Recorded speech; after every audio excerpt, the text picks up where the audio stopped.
Back in the Xbox Live era of gaming, the amount of good games were jaw-dropping. As a kid, it even seemed overwhelming. There was so much stuff to play, so many new games to experience, so much stuff to explore, and now I am forced to make a video on a game from 2008 because there are no games. There's no games, there's no games, there's no games. Damn it! So, as a kid, to keep my sanity intact, I focused on two and only two games. Halo Reach, and I don't even need to explain why. If you know Halo Reach, you know exactly why. And this.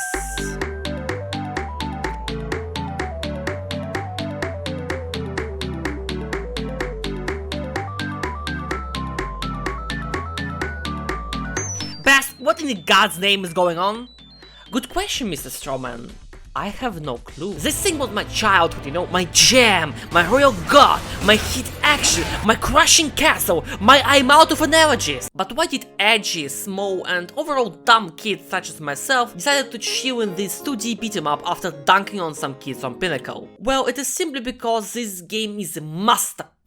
So many characters, so many moves, so many colors, so many bosses. Damn! So many weapons, so many pooping jokes. Jesus, why is there so many? It wasn't funny even in 2008 when I was eating spicy goodness like a boss. Like a boss. 2D beat-em-ups are pretty much dead if you exclude Ninja Turtles, which are pretty good, don't get me wrong, but if you're as much of a boomer as me, this is the shit to play. Can you deadass stop sussing Bartley all day, such an no cap? Well, yes, Mr. Zoomer Strawman, let's get to it. In Castle Crushers you have bows, magic and button mashing the attack buttons, and if you combine them together, nothing really happens, but at least it seems like there is some variety, right? Bow is pretty much useless, your main focus is mainly going to be magic. Because magic is OP, and before you ask, no, Miyazaki did not make this one because magic actually does something. Each character has its own magic attacks. Some are more unique than others, but the general premise is mostly the same. Hold RT plus Y, get an AoE spell that melts bosses. Ah, that's good. RT plus B is a small projectile, RT plus A is an omega jump, and RT plus Y in the air is a tactical nuke. After you get your magic maxed out, you go to Me Strong to really smash some faces. I am not gonna sugarcoat it.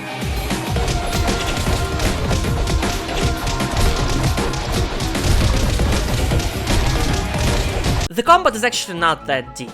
Moves don't go well into each other. Why isn't it possible? It's just not. Why not, you stupid bastard?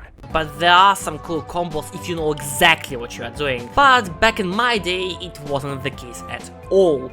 Do you think a 10-year-old like me really cared about combos? Lamau ratio plus magic plus big damage plus I never liked this joke. The game is very short, but it is actually a good thing, as the game is highly replayable, with a ton of cool and well-hidden secrets and unlockables. Just look at these cute little Korikis. Don't ask me why I know about this, okay? I'm not judging you about what you watch at 3 AM. Each and every one of these cuties grants you something unique, but to be honest, you should only care about the giraffe and this very patriotic bird. Giraffe grants you more XP, and the hawk can give you food from the dead enemies, which is insane. You can also unlock new swords for your guy, and there are a lot of them. You have a duck sword, a circumcision sword, a broccoli sword, and yeah, while we are here, can we accept the fact that the broccoli tastes good? I'm tired of the stigma of broccoli being disgusting. It is actually really good, crunchy and tasty. Hashtag stop stigmatizing broccoli. Boss fights are really fucking good, funny and unique.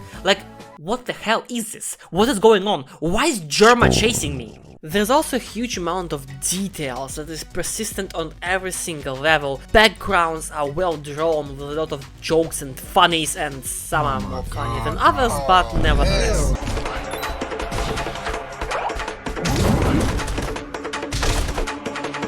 I don't think that is how it works. Enemies are also highly detailed, especially like how fish enemies turn into a steak with a piece of lemon when they die.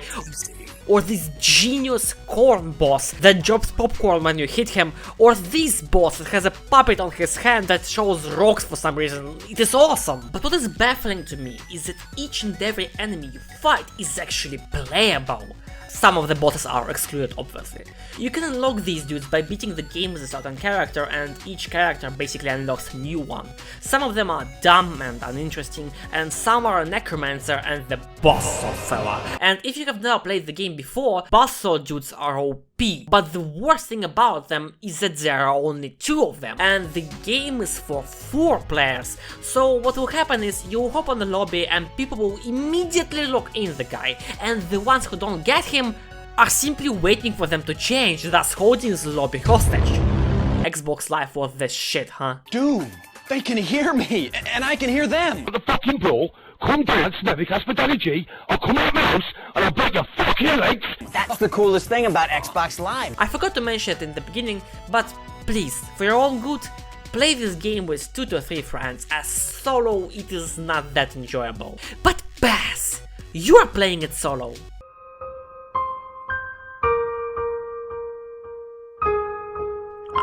I don't wanna talk about it. And friends are not only for shits and giggles, because there is this one thing in this game that makes it really hard to be enjoyed.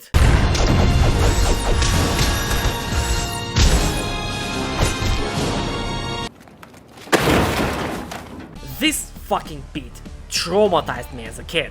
Basically, this is NG+7, but they forgot to include the other 6. All enemies have ridiculously high amount of HP, deal enormous damage and take literal hours to kill. Doing it solo is impossible. No! It is possible, I got as far as the graveyard, but it's just so boring and tedious, it's really not worth it. And as a kid, I was pissed. I didn't want to play with randoms, and all my friends did not really like the game and refused to buy it, so my dream of ever beating this mode even once has been unfulfilled. Did I mention the music fucking slaps? If you watch some small content creators like Pyrocynical and Forsen, please for the love of God stop this suffering. You have already heard some of the tracks from this game. Hell, even bigger creators like myself include the tracks a lot in the videos. Just listen to this.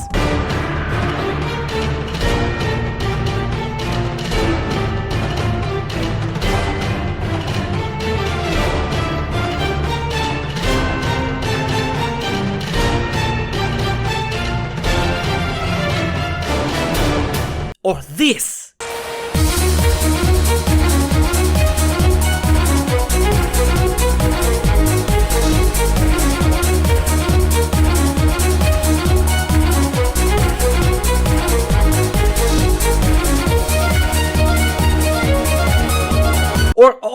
Or don't come yet, this!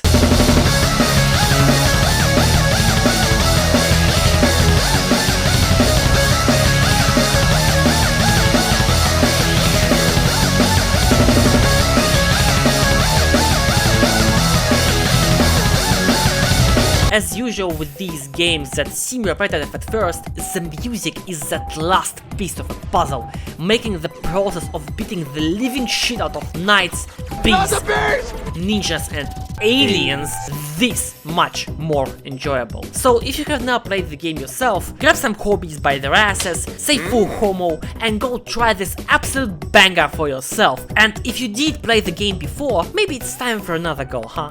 For the old time's sake. No? Well, fuck you then, see if I care.